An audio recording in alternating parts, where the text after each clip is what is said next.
Assalamualaikum warahmatullahi wabarakatuh. Perkenalkan saya Maria Yusnita dari Balai Penataan Bangunan Prasarana Kawasan Riau. Di sini saya masuk pada kelompok 1 dengan pembahasan pengawasan mutu pembangunan bangunan gedung dan kawasan kantor Kementerian Koordinator 3 Kabupaten Panajam Pasir Utara, Provinsi Kalimantan Timur pada tahap perencanaan. Pembangunan bangunan gedung dan kawasan kantor Kementerian Koordinator 3 ini merupakan bentuk dukungan atas kebijakan pemindahan ibu kota negara dengan lahan yang telah dialokasikan dalam perencanaan tata ruang IKN sesuai dengan Perpres 64 tahun 2022. Karakteristik wilayah, letak geografis. Di sini terletak pada Kabupaten Penajam Pasir Utara, Kalimantan Timur dengan koordinat KIPP 0 derajat 47 menit lintang selatan dan 160 derajat 35 menit bujur timur, dengan iklim tropis dengan curah hujan tinggi, kelembaban tinggi, dan suhu yang tinggi. Hidrologi di sini terdapat sungai kecil dengan muka air tanah yang dangkal, serta ketinggian sekitar 30 sampai 120 meter di atas permukaan laut. Sementara kondisi topografi lahan proyek berupa dataran landai hingga berbukit, jenis tanah podsolik, merah kuning, latosol, aluvial, lateril, tanah ekspansif, dan tanah liat. Tidak ada lereng yang ekstrim, tetapi beberapa bagian memiliki kemiringan lereng sedang, yaitu 8-15%. Permasalahan yang umum terjadi pada tahap perencanaan pembangunan bangunan gedung antara lain, ketidaksesuaian dokumen perencanaan dengan kondisi lapangan, ketidakjelasan spesifikasi teknis atau rancangan bangunan, minimnya uji kelayakan terhadap kondisi existing tanah atau lokasi, dan kurangnya koordinasi antara konsultan perencanaan dan pengguna jasa, serta keterbatasan waktu dan sumber daya dalam penyusunan dokumen rencana teknis. Di sini saya akan menjelaskan permasalahan beberapa yang sudah saya highlight. Permasalahan ketidaksesuaian dokumen perencanaan dengan kondisi di lapangan. Ada beberapa aspek, salah satunya yaitu aspek kondisi topografi yang tidak sesuai, di mana dokumen perencanaan mengasumsikan lahan lebih landai daripada kondisi sebenarnya. Yang ini akan berdampak kepada kebutuhan pekerjaan energi meningkat, serta biaya konstruksi juga akan menjadi naik, serta perubahan desain fondasi diperlukan.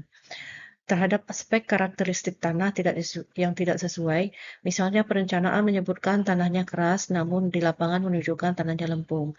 Hal ini juga berdampak konstruksi fondasi perlu didesain ulang, penundaan jadwal, serta biaya tambahan.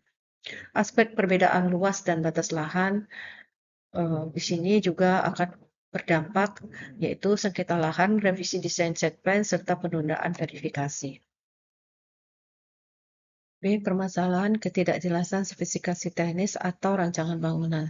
Ada beberapa aspek, contohnya di sini aspek ambiguitas detail desain dan gambar teknis. Di sini gambar kerja atau desain tidak menunjukkan ukuran atau material dengan jelas, sehingga berdampak terhadap proyek, yaitu salah tafsir oleh kontraktor, kualitas hasil tidak sesuai, dan potensi pembongkaran pun akan terjadi. Aspek berikutnya, contohnya lagi, yaitu spesifikasi material tidak lengkap. Di sini tidak dijelaskan mutu, merek, atau standar teknis dari bahan bangunan tersebut, yang akan berdampak pada material akan di bawah standar, kinerja bangunan menurun, dan kendala pengadaan.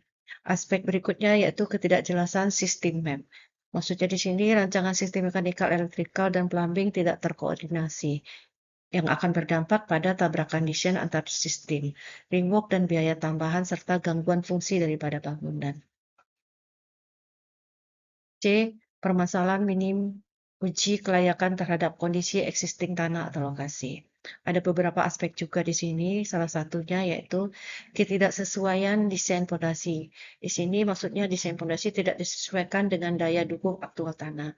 Hal ini akan berdampak pada potensi keretakan struktur dan perlu desain ulang, serta biaya dan waktu jadi meningkat. Aspek berikutnya terabaikannya risiko geoteknik. Di sini maksudnya tidak dilakukan uji tanah seperti SPT, CPT, borlog. Dampaknya di sini yaitu tanah tidak stabil, bisa jadi amblas atau penurunan, juga kerusakan jangka panjang. Aspek risiko longsor atau pergerakan tanah. Maksudnya di sini tidak ada analisis kemiringan lahan dan stabilitas lereng. Hal ini akan berdampak kepada kerusakan struktur, biaya proteksi tambahan meningkat, serta ancaman keselamatan. Pengendalian mutu yang dilakukan untuk ketidaksesuaian dokumen perencanaan dengan kondisi lapangan.